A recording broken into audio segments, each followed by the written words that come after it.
I've learned that when you have an inspiration, you need to act on it in that small window of time when you're feeling it. You know, we've all had inspirations and you make a note and I'm going to get to this, and 3 or 4 days later you see the note and you're not in that zone anymore. You don't have that same feeling. And so I believe in living in the moment and living in a really good place where you can allow good things to come to you. That was John Hamlin. John is a Nashville-based filmmaker who caught our attention when he volunteered to create a video to showcase our Madison-based center. He specifically shared how members greatly benefited from socialization, especially during COVID-19. At that time, we did not know that that was somewhat John's story as well. A real-life tragedy and isolation after the loss of his daughter led him to life's new calling. Now he's telling stories of impact through video and film. John has participated in the Nashville Film Festival, won numerous awards, and just completed a project to build awareness around the Tulsa Race Massacre that took place so many years ago. We are eager to share how John found his way to Nashville, to filmmaking, and to launch his business, Let 'Em Fly. I'm Sally Hussey, the CEO of 50 Forward, and we elected to launch this podcast because we know older adults have such inspiring stories and wisdom worth sharing. We have now all learned that social connections are critical to our well-being. This podcast is made possible by 50 Forward, the leading resource for adults 50 plus in Middle Tennessee who seek to live longer, more fulfilling lives. You're listening to Squeeze the Day, where we talk to extraordinary people over the age of 50 who are living their best life now. Their stories of a well-lived life are both inspiring and encouraging to all of us as we seek to navigate a meaningful and purpose-driven second chapter in our life. I'm Susan Sizemore, Communications Director for 50 Forward, so let's get started.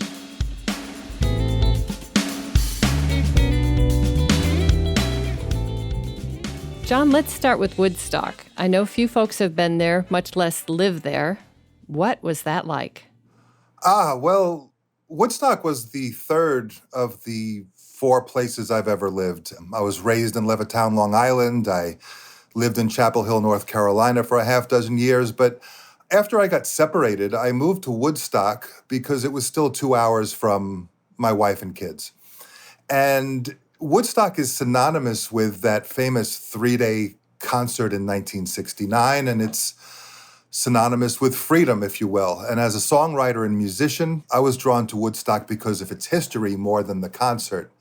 It was an artist colony in 1902. My childhood heroes like Bob Dylan and the band lived there in the 60s, and they were recording all this groundbreaking music, and Hendrix and George Harrison and Van Morrison would spend time there with them. And, so it was kind of cool to be writing and performing songs there. Sometimes at the same tiny bar where Dylan would debut songs he was writing. So it was just great to be up there during a sort of tentative time in my life where I was separated. And I even got to help out on the last album recorded by the group called The Band. Oh, wow. You may know them as, Take a Load Off Fanny or The Night They Drove Old Dixie Down. But these were my heroes. And there I was in the studio with them, adjusting mics and cleaning up pizza boxes and vodka bottles. And Woodstock was an in-between time for me, which was very interesting. There were some good times and bad times there. That's really interesting because as a singer-songwriter, I can understand the influences and maybe the new beginnings you got there. Tell us a bit about your life and how you ended up from there to Nashville. It was about music. It really has always been about music for me. It's my first love and still is. And, growing up on Long Island, I was sort of the odd man out in my family. I mean, I had like a typical childhood until I was about 9, and I was the one who witnessed my father cheating on my mom. And my sisters did not. My parents didn't know how to handle it. They took bad advice, and they told me not to talk about it. And they pretty much swept me and the affair under the carpet and treated my siblings totally differently and separately than they treated me in the same house. That colored the way I perceived and handled everything. I mean, I grew up believing I was different and not in a good way, that there was like something wrong with me. And then I found music, and there was something about the world of music and putting on headphones and hearing other inspirations and other influences. It would carry me places I had never been before, and these were places you can't go with your eyes open. And music was not a distraction. Music was an interest and a passion, and music really became my best friend. And so I eventually wanted to understand, how did the combination of words and instruments and voices transform our emotions? How could that be? And I eventually just became the songwriter in every band I ever played in. In most cases, bands break up, and all that hard work is gone. So when my last band broke up in Woodstock, I decided to move to Nashville and focus on songwriting, and I needed a change of scenery too, because that separation was turning into a divorce. So I moved to Nashville, got involved on Music Row, bought my first house in Madison in 2009, and that's how I got here. What an interesting set of events. It's always amazing when we chat with people to learn just more about everyone's life is a story, and it's important that we tell those stories. Your company is called Let 'Em Fly, and it took me a bit to realize the origin of the name. Will you share a bit about how you came to that name, as well as how you got into filmmaking from music? Well, Let 'Em Fly, just to hear that phrase means, to me, to let go, to release, to not hold back, to take risks. There's also a connotation in there to open fire. But for me, Let 'Em Fly is a tribute to my daughter, Emily, who passed away suddenly a few years ago. She's my inspiration. And so Let 'Em Fly is let Emily fly, sort of unfettered of earthly conditions. We tend to, well, I miss you, and everybody, it's almost like we're holding them here. And Let 'Em Fly, to me, says, she's got a whole new thing to do now. Let her go, let her be. And, she continues to leave me breadcrumbs, if you will, just enough to get to where I need to get. I don't get to see too far into the future, and I follow those breadcrumbs. And then there's another set of breadcrumbs. And she is not just my inspiration. I really feel like she is my co-pilot at this point, and it took me a while to understand that. I lost a couple years of my life after Emily passed.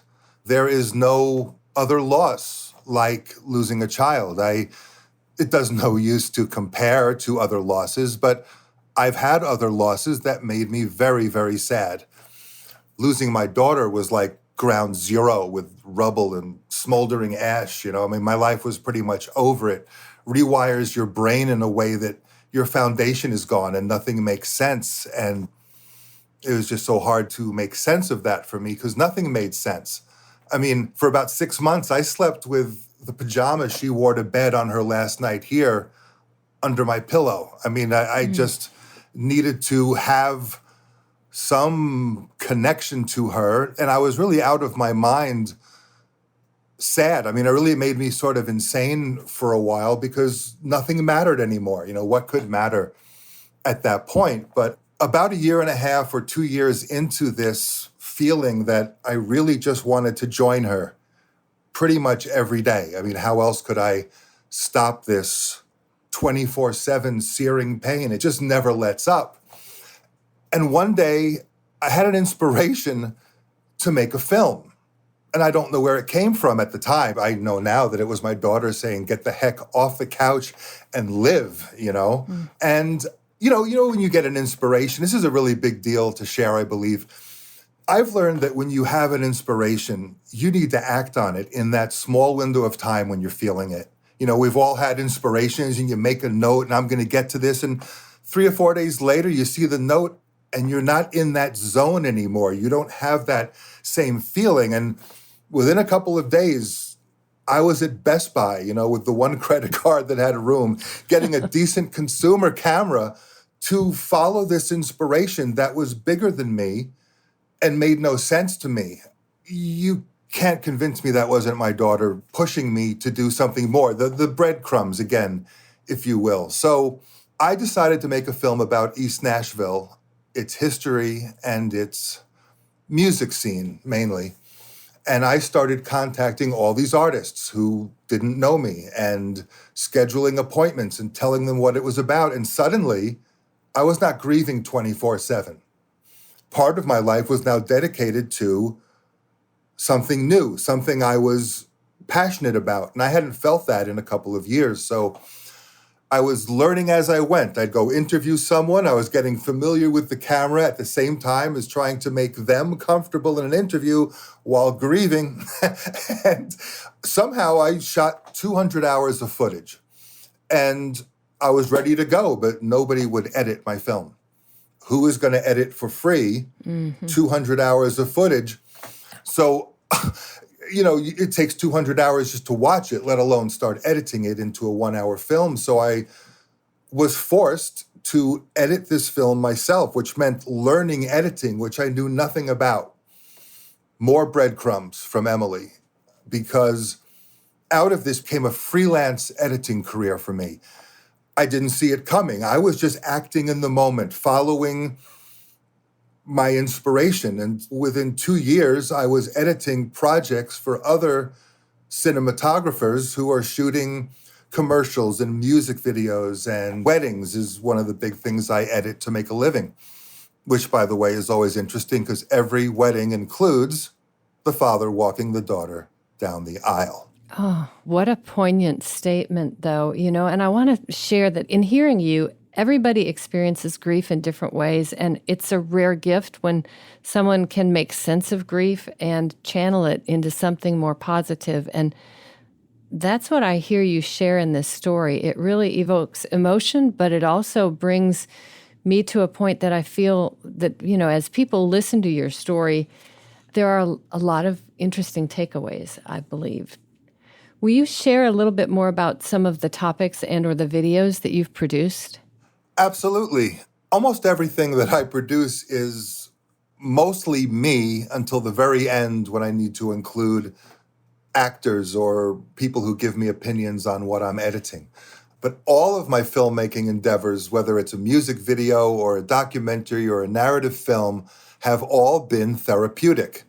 It is as much for me to create the topic I'm interested in as it is keeping myself in the game. This keeps me interested in life, no matter what the topic is. But looking back, many of my topics come back to my daughter. Like, I shot a music video that I'm editing now for an artist named Amanda Williams. And the topic of the video is pretty much my relationship with my daughter right now. There are 2 actors in it, and you see the father considering ending his life a couple of times.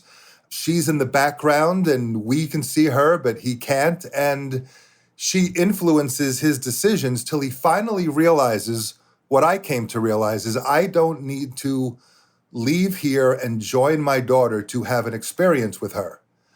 The physical relationship is gone, whether I have a relationship with her in the afterlife, which is what I was seeking for the first 2 years, or now I can have that relationship right here. I talk to her out loud every day. So when it comes to the filmmaking, the East Nashville project that I worked on, and that's going to come out in 2023 as a 10-year from the day that I shot it.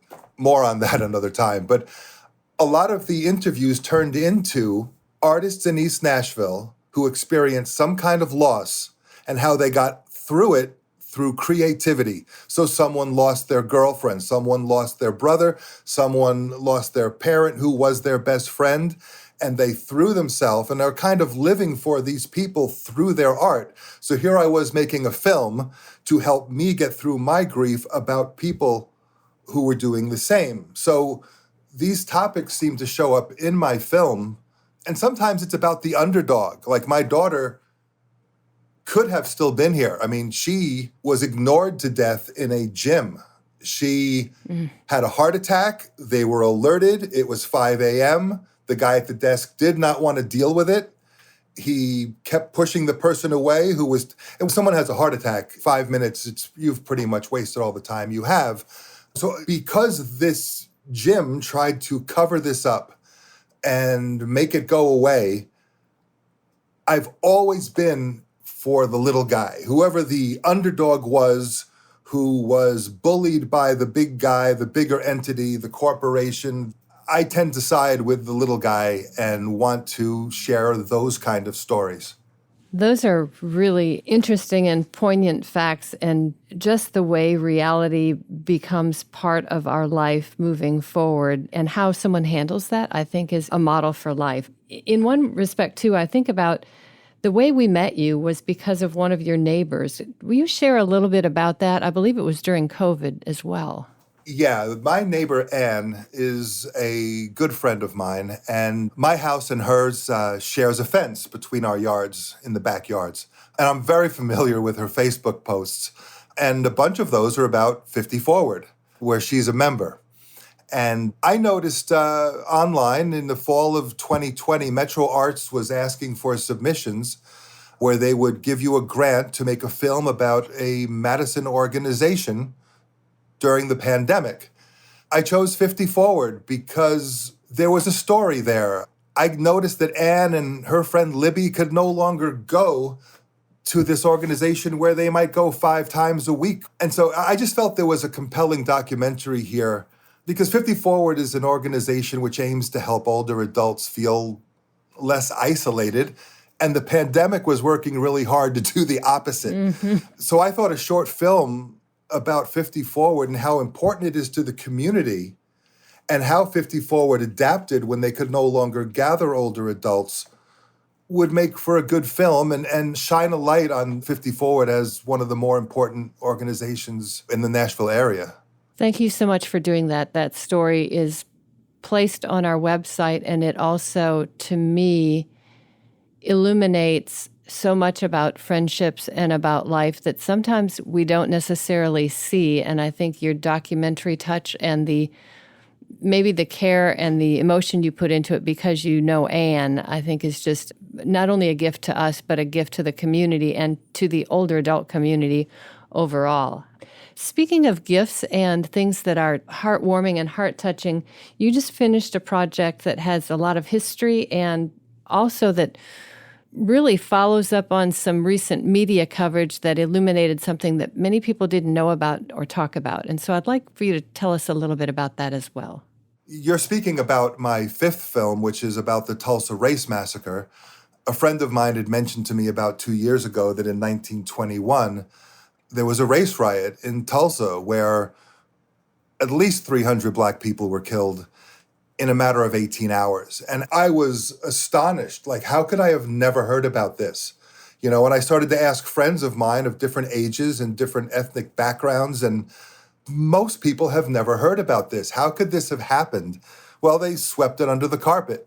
And again, this is sort of my theme. This is a group of people who were bullied by a larger group of people who were allowed to get away with it. When you've got the mayor and the police and the newspaper all on one side, you can pretty much sweep it under the carpet when there's no Facebook and Twitter, you know. So it was sparked by an incident in an elevator with a white girl and a Black boy who seemed to be romantic, and there was a scream, and it was assumed that she was attacked, which she said later she was not. And the white folks gathered. They wanted the life of this young Black fellow who was being held on the 6th floor of a courthouse. And when they couldn't have him to lynch, they burned down Black Wall Street, Greenwood neighborhood of Tulsa. And I'm currently editing right now. I'm in post-production. So the film is close to done. We're still looking for donors if anyone would like to help us with the film. You know, when you want to submit to 20 film festivals and they're $50 each, that's a quick $1,000. And although I compensated actors, I would like to pay them what they're actually worth, as well as the rest of the crew. So we are still looking for donors who might be an executive producer of this film. But I am wrapping it up now. I may go back and shoot one more scene I'm debating about, but it's getting closer to finished. And I look forward to sharing it because I met with Nashville civil rights activist Grace Gadsden. And I asked her, you know, as a white man, is this my story to tell? And she said, John, my people know these stories. Maybe if you told them, your people would listen.